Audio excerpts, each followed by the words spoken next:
Hi! For our fun fact sign today,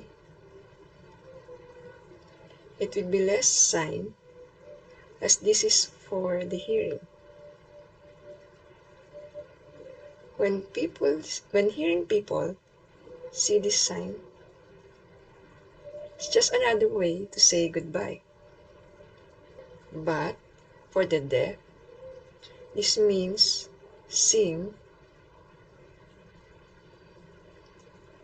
An example sentence is, you seem sad, or you look sad. Now you learn a new sign. Keep learning